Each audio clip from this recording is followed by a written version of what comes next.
बात एसआईआर की करेंगे, जिसे लेकर बिहार के बाद अब बंगाल और यूपी में सियासी शोर है। बंगाल में मुख्यमंत्री ममता बनर्जी ने एसआईआर के खिलाफ मोर्चा खोल रखा है। ममता बनर्जी आरोप लगा रही हैं, एसआईआर के दबाव में बीएलओ की खुदकुशी के मामले बढ़ रहे हैं। ममता बनर्जी एसआईआर पर रोक लगाने की मांग कर रही हैं। अच्छा, दूसरी तरफ उत्तर प्रदेश में अखिलेश यादव ने भी एसआईआर के खिलाफ रणनीति बनानी तेज कर दी है। अब इन दोनों के साथ कांग्रेस भी 14 दिसंबर को एसआईआर के मुद्दे पर दिल्ली के रामलीला मैदान में एक बड़ी रैली करने जा रही है। पूरे हिंदुस्तान में विधानसभा के चुनाव, लोकसभा के चुनाव चोरी किए जा रहे हैं। बिहार में एसआईआर इंस्टीट्यूशनलाइज चोरी करने का तरीका है। सबसे ज्यादा लोग व्यस्त हैं शादियों में, तब एसआईआर यूपी में चल रही है।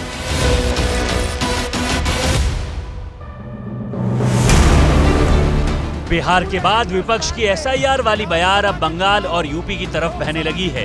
यूपी में समाजवादी पार्टी के अध्यक्ष अखिलेश यादव ने एसआईआर के खिलाफ अपनी सियासी तैयारी तेज कर दी है। 2027 का विधानसभा चुनाव देखते हुए अखिलेश यादव ने एसआईआर के खिलाफ दम दिखाना शुरू कर दिया है।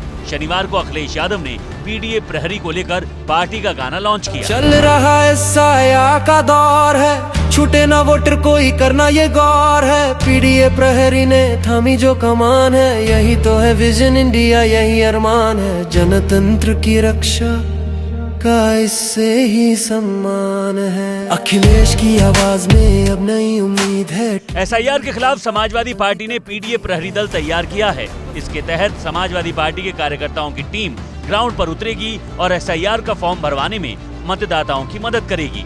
इस बीच अखिलेश यादव ने आरोप लगाया है कि बीजेपी के लोग चुनाव आयोग के साथ मिलकर समाजवादी पार्टी की मजबूत 50 सीटों पर वोट काटने का काम कर रहे हैं। कि भारतीय जनता पार्टी, उनकी सरकार, उनके अधिकारी और चुनाव आयोग मिलकर के ये तैयारी कर रहे हैं कि 2024 में जिन विधानसभाओं में समाजवादी पार्टी जीती है, इंडिया गठबंधन जीता है, उन विधानसभाओं में 50,000 से ज्यादा वोट काट दिया जाए एसआईआर के बहाने। यही यूपी में हो रहा है, यही वेस्ट बंगाल में तैयारी चल रही है। अखिलेश यादव ने बीजेपी और चुनाव आयोग के खिलाफ एक और आरोप लगाया है। उन्होंने कहा है कि जानबूझकर शादियों के सीजन में एसआईआर कराया जा रहा है ताकि लोग अपने घरों पर ना मिलें और उनके वोट काटे जा सकें।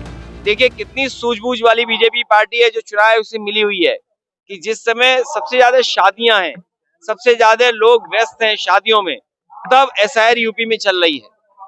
और जब शादियां होती हैं तो लोगों को अपना काम भी होता है, शादियों में शामिल भी होना है।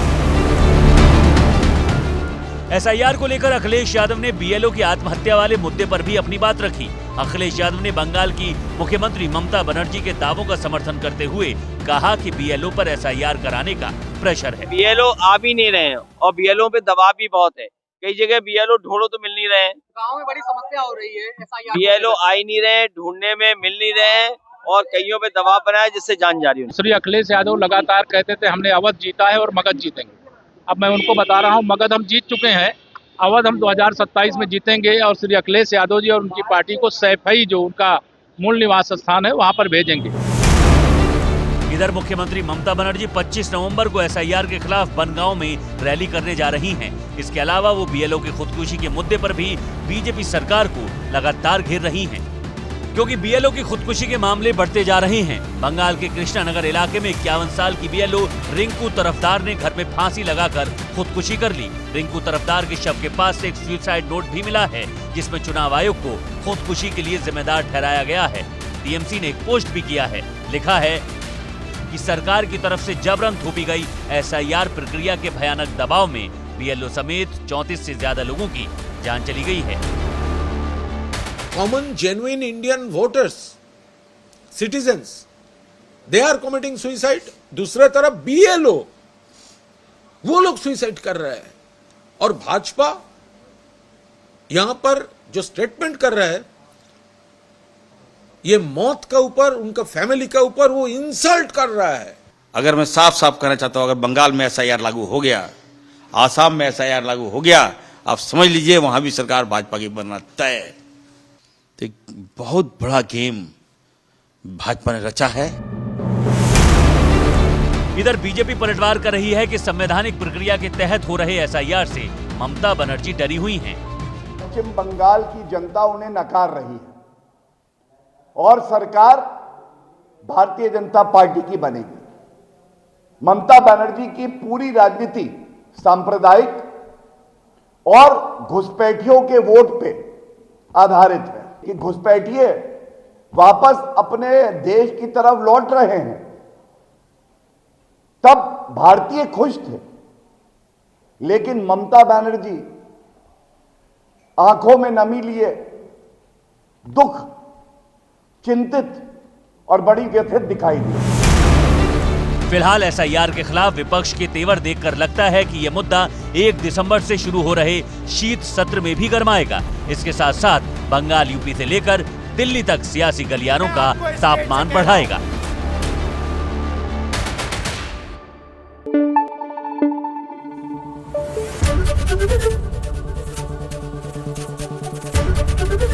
एबीपी न्यूज आपको रखे आगे।